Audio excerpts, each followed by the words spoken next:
ಎಲ್ಲ ಶುರು ಮಾಡಿ.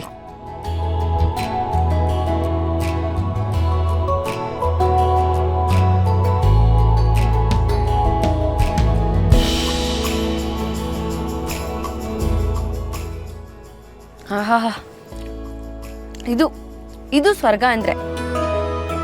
ನಮ್ಮ ಹಳೆ ಮನೆಯಲ್ಲಿ ನಾವೆಲ್ಲರೂ ಕೂತ್ಕೊಂಡು ಬೆಳ್ದಿಂಗ್ಳು ಊಟ ಮಾಡ್ತಿದ್ದೆ ನೆನಪಾಗ್ತಿದೆ.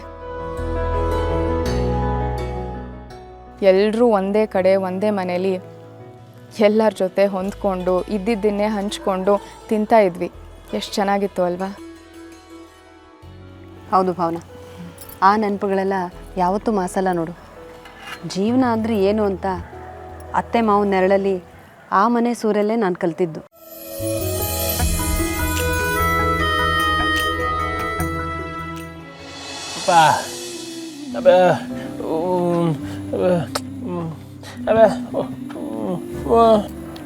ನಿಂಗೆ ಪರಿಸ್ಥಿತಿ ಗೊತ್ತಲ್ಲಪ್ಪ. ಅಣ್ಣ, ಅಜ್ಜಿ ಬೇಗ ಹುಷಾರಾಗ್ತಾರೆ. ಆಗ ಎಲ್ಲರೂ ಸೇರಿಕೊಂಡು ಒಟ್ಟಿಗೆ ಬೆಳ್ದಿಂಗ್ಳು ಊಟ ಮಾಡೋಣ. ಜಾನು, ಅಳಿಯಂದ್ರಿಗೆ ಈ ಥರ ಬೆಳ್ದಿಂಗ್ಳು ಊಟ ಅಂದರೆ ಭಾಳ ಇಷ್ಟ ಅಮ್ಮ. ಅವ್ರು ಇವತ್ತು ಇಲ್ಲಿ ಇದ್ದಿದ್ರೆ ಅದೆಷ್ಟು ಸಂತೋಷ ಪಡ್ತಿದ್ರು.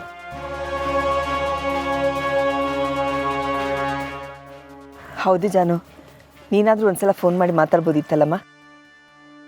ಏನಮ್ಮ ನೀನು? ನಾನೇನೋ ಇಲ್ಲಿನ್ನೂ 2 ದಿವಸ ಇದ್ದು ಹೋಗೋಣ ಅಂತ ಇದ್ರೆ ನೀನು ಆಲ್ರೆಡಿ ನನ್ನ ಕಳ್ಸೋಕ್ಕೆ ರೆಡಿ ಆಗಿದೆಯಲ್ಲ. ಆಗ್ಲಿಂದ ಅವ್ರಿಗೆ ಫೋನ್ ಮಾಡು ಅಂತಾನೆ ಇದ್ದೀರಾ. ಹಾಗೇನಿಲ್ಲಮ್ಮ, ಅವರು ಇದ್ದಿದ್ರೆ ಚೆನ್ನಾಗಿರ್ತಿತ್ತು ಅಂದೆ ಅಷ್ಟೇ. ಬೇಜಾರು ಮಾಡ್ಕೋಬೇಡ, ಊಟ ಮಾಡಿ. ಗೊತ್ತಮ್ಮ, ಆದರೆ ನಿಮ್ಗೆಲ್ಲ ಅವ್ರ ಬಗ್ಗೆ ಗೊತ್ತಲ್ವಾ? ನಾನೇನು ಹೊಸದಾಗಿ ಹೇಳಬೇಕಾ ಹೇಳು? ನಾನು ಇಲ್ಲಿದ್ದೀನಿ ಅಂತ ಗೊತ್ತಾದ ತಕ್ಷಣ 1 ಘಳಿಗೆನೂ ಅಲ್ಲಿರಲ್ಲ, ಇಲ್ಲಿಗೆ ಓಡಿ ಬರ್ತಾರೆ. ನಂಗೆ ಇಲ್ಲಿ 1 ಕ್ಷಣನೂ ಇರೋದಕ್ಕೆ ಬಿಡಲ್ಲ. ಹೋಗೋಣ ಅಂತ ಕರ್ಕೊಂಡು ಹೋಗ್ತಾರೆ.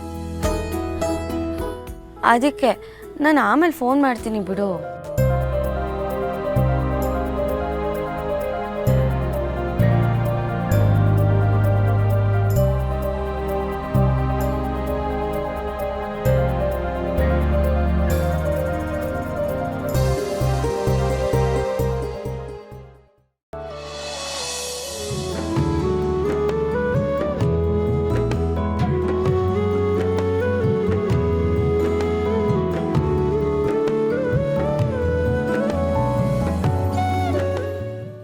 ಅಬ್ಬಬ್ಬಾ, ಅಬ್ಬ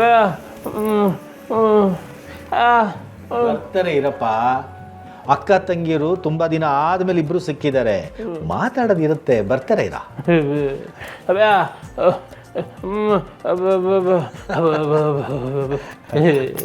ಬರ್ತಾರೆ ತುಂಬ ದಿನ ಆದ್ಮೇಲೆ ಸಿಕ್ಕಿದಾರಲ್ಲ, ಮಾತಾಡ್ತಿರ್ತಾರೆ. ಅದೇ ಜಾನು,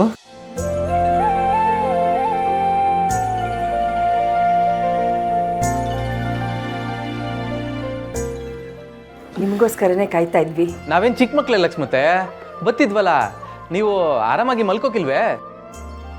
ತುಂಬ ದಿನ ಆದಮೇಲೆ ಮಗಳು ನೋಡಿದ್ವಲ್ಲ ಅಳಿಯಂದ್ರೆ, ಮಲ್ಕೊಳಕ್ಕೆ ಎಲ್ಲಿ ನಿದ್ದೆ ಬರುತ್ತೆ? ಅದೂ ನಿಜನೇ ನಿಮ್ಮವ. ಜಾನು, ಬಾ ಮಗಳೇ, ಕೂತ್ಕೋ. ಪರವಾಗಿಲ್ಲಪ್ಪ. ಕೂತ್ಕೋ.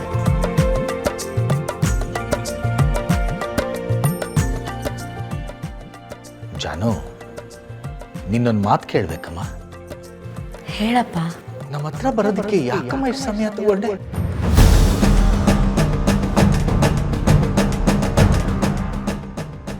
ಅಲ್ಲಮ್ಮ, ಅವ್ರ ಮನೇಲಿರೋ ಬದಲು ಇಲ್ಲಿಗೆ ಬರ್ಬೋದಿತ್ತಲ್ಲಮ್ಮ. ಯಾಕಮ್ಮ ಬರಲಿಲ್ಲ?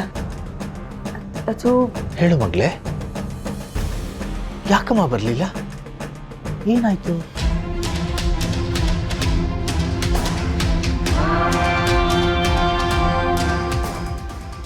ಅಂದರೆ ಏನಪ್ಪ? ಜಾನು, ನೀನು ಕಾಣಿಯಾಗಿ ಹತ್ತತ್ರ 1 ವರ್ಷ ಆಗ್ತಾ ಬಂತು. ನೀನು ಕಳ್ಕೊಂಡ್ಬಿಟ್ಟಿದ್ವಿ ಅನ್ನೋ ನಮ್ಮ ದುಃಖ ನಿನ್ನಿಂದ ಊಹೆ ಮಾಡ್ಕೊಳ್ಳೋದಕ್ಕೆ ಸಾಧ್ಯ ಇಲ್ಲ.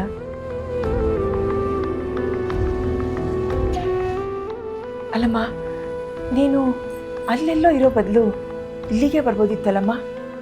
ಯಾಕಮ್ಮ ಬರಲಿಲ್ಲ? ಅದು ಏನಾಯ್ತು? ನಮ್ಮನ್ನು ನೋಡಬೇಕು ಅಂತ ನಿಮ್ಗೆ ಅನ್ನಿಸ್ಲೇ ಇಲ್ವಾ?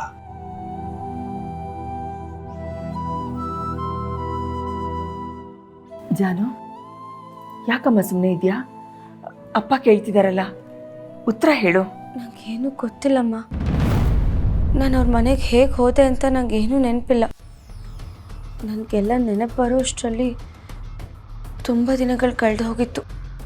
ಆಯ್ತು, ಆಮೇಲಾದ್ರೂ ಬರ್ಬೋದಿತ್ತಲ್ವಾ? ನಾನು ಬಂದಿದ್ದೆ ಅಪ್ಪ. ಆಗ ಇಲ್ಲಿ ಏನೋ ದೊಡ್ಡ ಗಲಾಟೆನೇ ಆಗ್ತಿತ್ತು. ಸಂತೋಷಣ್ಣ ಮನೆಗೆ ಬಂದು ಜಗಳ ಮಾಡ್ತಿದ್ದ. ಈ ಸೈಟು ನಿಮ್ಮದೇ ತಾನೆ? ನಮಗೂ ಅದ್ರಲ್ಲಿ ಪಾಲು ಸಿಗ್ಬೇಕಲ್ವ? ಸಂತು, ಯಾಕಪ್ಪ ಹೀಗೆಲ್ಲ ಮಾತಾಡ್ತಾ ಇದೆಯಾ? ನೋಡಮ್ಮ, ಹಬ್ಬ ಮುಂದಿನ ವರ್ಷ ಮಾಡ್ಬೋದು. ಈಗ ನನ್ನ ಪ್ರಶ್ನೆಗೆ ಉತ್ತರ ಕೊಡಿ. ನೀವೆಲ್ಲರೂ ಆಗಲೇ ತುಂಬ ಕಷ್ಟದಲ್ಲಿದ್ದೀರಾ. ನಾನು ಬಂದು ಮತ್ತಷ್ಟು ಕಷ್ಟ ಕೊಡೋದು ಬೇಡ ಅಂತ ಹಾಗೆ ಹೊರಟ್ಬಿಟ್ಟೆ. ನಮ್ಮ ಮನೆಗೆ ಬರೋದು ಬೇಡ, ನಿಮ್ಮ ಮನೆಗೆ ಹೋಗ್ಬೋದಿತ್ತಲ್ಲ. ನಿಮಗೆ ಗೊತ್ತು, ಅಳಿಯಂದ್ರು ನಿನ್ನನ್ನು ಪ್ರಾಣಕ್ಕಿಂತ ಹೆಚ್ಚಾಗಿ ಪ್ರೀತಿಸ್ತಾರೆ. ಅಲ್ಲಿಗೆ ಯಾಕಮ್ಮ ಹೋಗಲಿಲ್ಲ?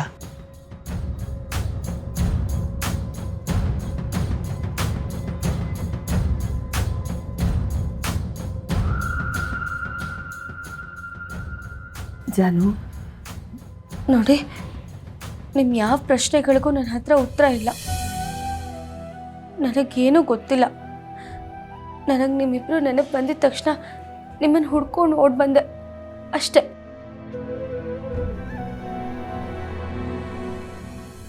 ಮಿಕ್ಕಿದ್ದೆಲ್ಲ ಗೊತ್ತಿರೋದು ವಿಶ್ವನಿಗೆ ಮಾತ್ರ. ಅಲ್ಲಮ್ಮ, ಲಕ್ಷ್ಮತೆ, ಅವ್ರು ಈಗಷ್ಟೇ ಬಂದವ್ರೆ, ಹೊಸಿ ಸುಧಾರಿಸ್ಕೊಳ್ಳಿ. ನೀವು ಒಟ್ಟಿಗೆ ಈಟೊಂದು ಪ್ರಶ್ನೆ ಕೇಳ್ಬಿಟ್ರೆ ಅವ್ರು ಏನು ಅಂತ ಉತ್ತರ ಕೊಟ್ಟರು? ಹೊಸಿ ಹೊತ್ತು ಸುಮ್ಮನೆ ಬಿಟ್ಬಿಡೋದೇ ಒಳ್ಳೇದು ಅನ್ಸೋದೆ ಲಕ್ಷ್ಮತೆ. ಲಕ್ಷ್ಮಿ, ಅವಳೇನು ಕೇಳಬೇಡ. ವಿಶ್ವನಿಗೆ ಫೋನ್ ಮಾಡಿ ಬರಕ್ಕೆ ಹೇಳ್ತೀನಿ, ಅವನ ಜೊತೆ ಮಾತಾಡೋಣ.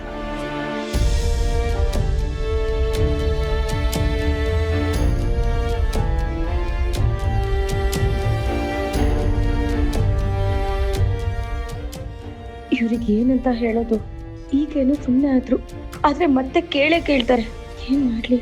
ಇರೋ ಸತ್ಯ ಎಲ್ಲ ಹೇಳ್ಬಿಡ್ಲಾ?